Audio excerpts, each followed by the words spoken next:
Welcome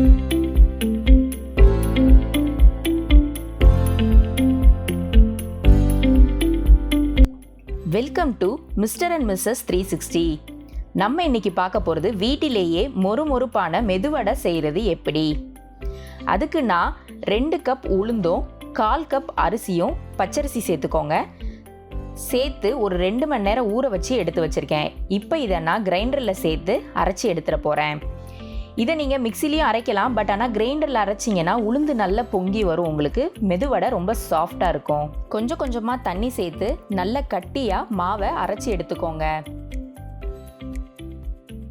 இப்போ நம்ம மாவை அரைச்சி எடுத்தாச்சு.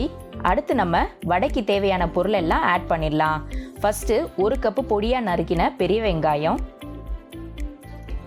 பச்சை மிளகா சின்னதாக நறுக்குனது உங்கள் காரத்துக்கு ஏற்ப சேர்த்துக்கோங்க. கொஞ்சம் கருவேப்பிலை, கொஞ்சம் கொத்தமல்லி இலை, கொஞ்சம் மிளகு, கொஞ்சம் ஜீரகம். அடுத்து தேவையான அளவு உப்பு சேர்த்துக்கலாம். இப்போ இதை எல்லாத்தையும் நல்லா மிக்ஸ் பண்ணிடலாம். உங்களுக்கு மாவு இந்த மாதிரி கொஞ்சம் நல்லா கட்டியாக இருந்தால் தான் உங்களுக்கு வடை நல்லா கிறிஸ்பியாக வரும். இப்போது ஃபஸ்ட்டு உங்கள் கையை இந்த மாதிரி தண்ணியில் நனைச்சிட்டு வடை மாவு கொஞ்சமாக எடுத்து இந்த மாதிரி ரவுண்ட் பண்ணிவிட்டு நடுவில் ஒரு ஹோல் போட்டு நம்ம காஞ்சிட்ருக்கிற எண்ணெயில் போட்டுடலாம். எண்ணெய் நல்லா சூடானதும் ஃபஸ்ட்டு நீங்கள் வடையை போடும்போது சிம் பண்ணிக்கோங்க. அப்போ தான் வடை வந்து ரொம்ப செவந்து போகாமல் இருக்கும்.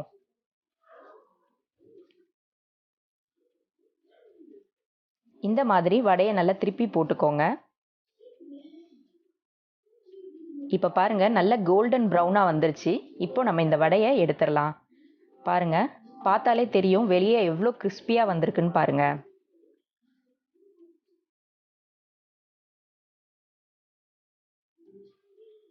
இந்த மெதுவடையில் நீங்கள் முழுசாக மிளகு சேர்க்காம மிளகு ஜீரகத்தையும் நுணுக்கி கூட நீங்கள் சேர்த்துக்கலாம். அது ஒரு டேஸ்ட்டாக உங்களுக்கு இருக்கும்.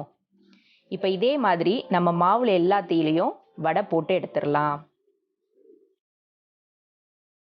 இந்த மாதிரி உளுந்தோட நீங்கள் பச்சரிசி சேர்த்து அரைக்கிறதுனால உங்களுக்கு மேலே நல்ல கிறிஸ்பியாகவும் உள்ளே வந்து ரொம்ப சாஃப்டாகவும் கடையில் எப்படி கிடைக்குதோ அதே மாதிரி வடை உங்களுக்கு வீட்லேயே கிடைக்கும். பாருங்கள், இந்த மாதிரி நல்ல கோல்டன் ப்ரௌனாக வந்ததும் நம்ம எல்லா வடையும் எடுத்துடலாம். அவ்வளோதாங்க, ரொம்ப ஈஸியாக மெதுவடை, அதுவும் கிறிஸ்பியான வடை வீட்லேயே செஞ்சிடலாம்.